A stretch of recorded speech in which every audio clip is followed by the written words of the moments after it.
I rise today on a matter of personal and collective privilege. I rise today on a matter that cuts to the heart of justice, sovereignty, and our moral standing before the world, the confirmation of charges hearing before the International Criminal Court involving former President Rodrigo Duterte. This is not a moment for triumphalism. It is not a moment for vengeance. It is a watershed moment for reckoning. Let us begin with the facts.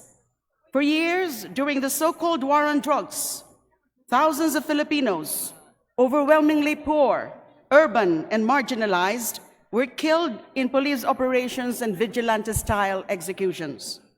Official figures acknowledged more than 6,000 deaths. Independent human rights groups estimate far more. These deaths were not isolated incidents. They were not random acts of rogue officers. They were accompanied by public pronouncements encouraging lethal force. They were marked by patterns.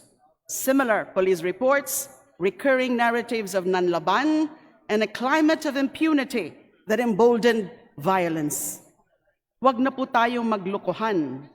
Alam natin lahat kung paano ipagyabang ni Duterte ang pagpatay sa mga pinaghihinalaang adik at kriminal na walang paglilitis. Halos araw-araw nating narinig ang kanyang pag-eengganyo sa kapulisan na pumatay. Sa hearing sa Senado at sa kamarang ito, itinuro niya sina Bato de la Rosa at iba pang mga dating hepe ng Davao City Police Office na namuno sa kanyang Davao Death Squad. Sa bibig niya mismo nang galing na may sarili siyang death squad na kinabibilangan ng 7 miyembro. Sa harap ng Quadcom, pinangalanan ko isa-isa ang mga miyembrong ito ayon rin sa testimonya ni Edgar Matobato at Arturo Las Cañas.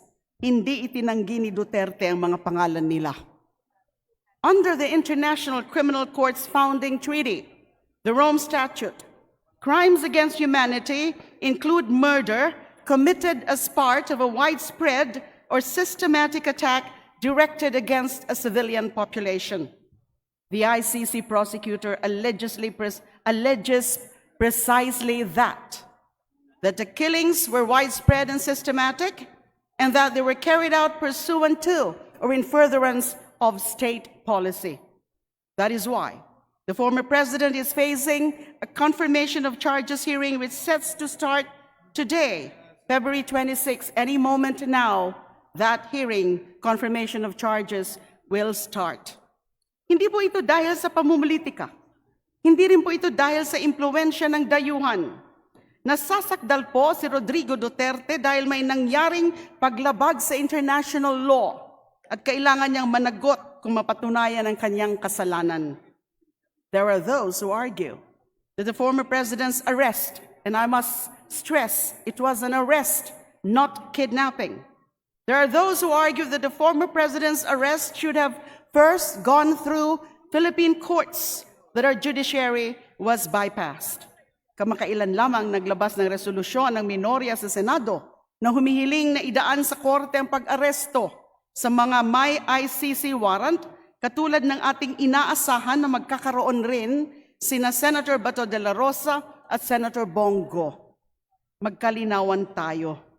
Wala pong batas na nagsasabi na ang warrant of arrest ng ICC ay kailangan dumaan sa korte ngayong hindi na miyembro ng ICC ang Pilipinas.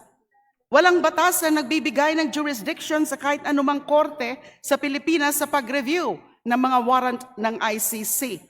Walang batas na nagsasabi ng ICC warrant ay parang extradition request na kailangang dumaan sa korte. Ang meron tayo, isang extradition law na nagsasabi na mga extradition request lamang ang kailangang dumaan sa korte. Ang meron tayo, Republic Act No. 9851, or the Philippine Law on Crimes Against International Humanitarian Law, Genocide, and Other Crimes Against Humanity, na nagsasabi na kapag may warrant of arrest na inisyo ang isang international court, katulad ng ICC, pwede nang isuko kaagad ang pamahalaan ang nakapangalan sa warrant ng ICC. Sa madaling salita po, Ang ginawang pakikipagtulungan ng pamahalaan sa ICC na pinadaan sa Interpol ay pagsunod lamang sa batas. At hindi pwedeng palitan ng minorya ng Senado ang ating mga batas na dumaan sa Kamara, buong Senado at sa Pangulo sa pamamagitan ng isang resolusyon lamang. Withdrawal from the Rome Statute did not erase obligations incurred while membership was in effect.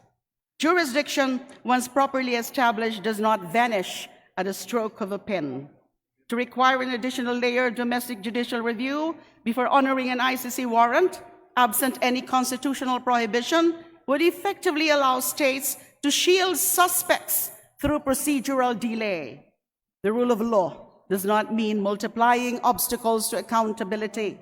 It means respecting binding legal processes, whether domestic or international. May mga nagtatanong, bakit di na lang dito litisin si Rodrigo Duterte? Bakit kailangan sa ICC pa maganap ang paglilitis? Meron po kasing tinatawag na prinsipyo or principle of complementarity. Ibig sabihin, kapag hindi ginagawa ng isang bansa o hindi kaya ng isang bansa na magsagawa ng tapat at makatotohanang investigasyon at paghahatol, saka papasok ang ICC. Ngayon, magdiretsahan po tayo. Noong panahon ng drug war, may nakita ba tayong kapanipaniwalang investigasyon sa mga matataas na opisyal? Nasampahan ba ng kaso ang mga naglatag ng polisiya? Masigasig ba ang mga institusyon sa pagpapanagot sa mga umabuso sa kapangyarihan? Malinaw po ang sagot sa mga tanong na yan. The few domestic cases that moved forward focused narrowly on specific incidents involving only or often involving low-level officers. There was no comprehensive investigation into command responsibility, no sustained effort to examine whether there was a deliberate, coordinated campaign. When domestic institutions fail to function as guarantors of accountability, whether through fear, political pressure, or structural weakness, the international community has established mechanisms precisely to prevent impunity. The ICC is not an affront to sovereignty.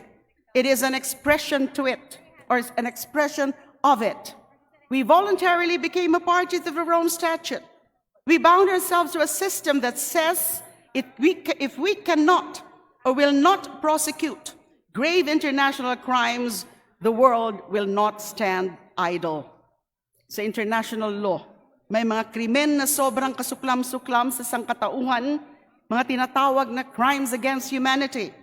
Ang Rome Statute at ang ICC ang napagkasunduan ng higit sa 100 miyembro ng UN na tatayong korte para sa mga kasuklam-suklam na mga krimeng ito. Ang pagpatay sa libo-libong tao nang walang paglilitis gamit ang kapangyarihan ng Estado ay isa sa mga kasuklam-suklam na krimen na nasasakop ng jurisdiction ng ICC. Dahil sa krimeng ito, kaya inaresto at ngayon ay nasasakdal si Duterte. Nauna ang ICC sa pag-imbestiga kay Duterte. Ayon sa RA 9851, kapag nauna ang ICC, pwedeng ipagliban na ang pag-usig sa kanya sa Pilipinas at hayaan na lamang na magpatuloy ang ICC. Ito ang nangyari sa kaso ni Duterte na hindi lamang sang-ayon sa Rome Statute, kundi pati na rin sa ilalim ng sarili nating batas. To insist now that everything must be tried domestically when years have passed without genuine accountability at the highest levels is to ignore the very safeguards embedded in international law. Finally, let us confront an uncomfortable truth. While the ICC moves to examine the alleged masterminds of the drug war, what has happened to the thousands of cases involving low-level enforcers? Where are the systematic prosecutions of police officers implicated in suspicious operations? Where are the command investigations within the chain of command? Where are the administrative and criminal sanctions in cases with glaring inconsistencies? The present administration has spoken of recalibrating policy. It has spoken of reviewing cases, but review without prosecution is not justice. Recalibration without accountability is not reform. If we truly believed that the Philippines is capable of handling these cases domestically, we would see vigorous, transparent prosecutions, not only of those at the top, but also of those who pulled the trigger and those who falsified reports. The tragedy is this. While international prosecutors prepare to argue that crimes against humanity were committed, many families of victims here at home are still waiting for accountability in the killing of their loved ones. As far as we know, there have been only few investigations and prosecutions here, and only 5 convictions involving only low-level perpetrators. Hindi pa nga natin alam ano nang nangyayari sa mga kaunting investigasyon sa mga drug war killings dito sa atin. Justice delayed domestically becomes justice outsourced internationally. Dear colleagues, this is not about personalities, it is about principle. If we believe that no one is above the law, then we must accept that even a former president may stand before an international tribunal. If we believe in sovereignty, we must also believe in the rule of law commitments we freely undertook. If we believe in justice for the poor, we must ensure that their deaths are not reduced to statistics, nor their families silenced by fear. The confirmation of charges hearing at the International Criminal Court, which may be happening at this very moment now, is only a procedural step. It is not yet a conviction. It is not yet a verdict. It is the beginning of a formal process where evidence will be tested and rights will be protected. Let the process unfold. Let evidence be presented. Let the truth, wherever it leads, to be established in the ICC as an international court of law. For too long, the drug war was framed as a battle between order and chaos. But the real divide has always been between impunity and accountability. Today, we must choose. I stand for accountability. I stand for the rule of law. And above all, I stand for the Filipino people, especially the voiceless, the powerless, and the grieving, who deserve nothing less than justice. Thank you very much, Mr. Speaker. Thank you, Honorable De Lima. Majority Leader. Mr. Speaker, I move to recognize the lady from the Kabataan Party List, the Honorable Rene Co, for her interpellation.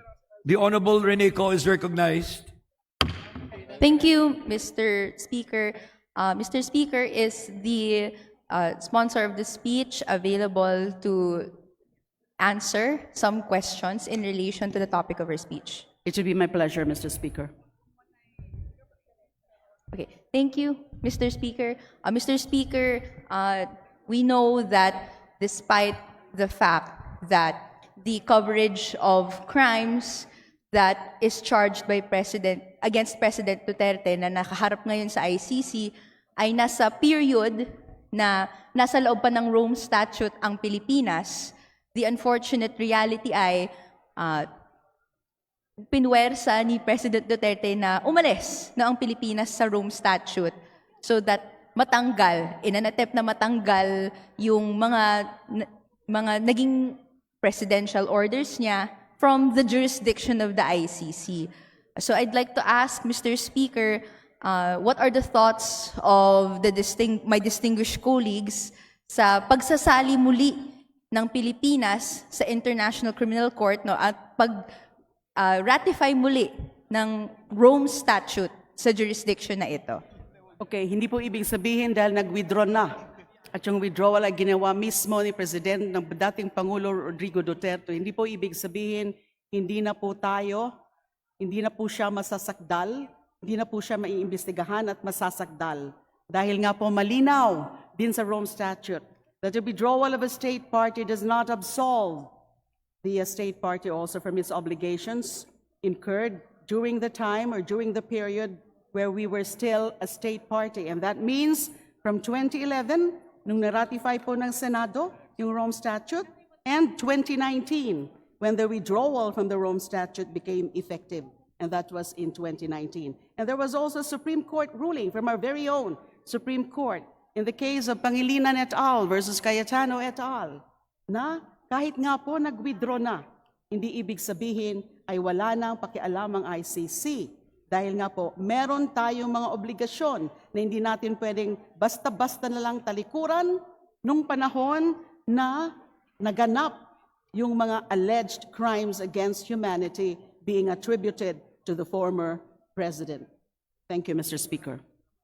At Mr. Speaker, so to clarify, ano po ang pagtingin ng distinguished colleague natin sa pag-rejoin natin sa Rome Statute? I'm all for it. This representation, I'm all for it. I've been calling for the Philippine government, the current administration, to consider rejoining the ICC because it's the only international mechanism of accountability that can be relied upon or depended upon if domestic mechanisms of accountability fail or if the state refuses or unwilling or unable to genuinely investigate the crimes that are under the jurisdiction of the ICC, and that includes crimes against humanity.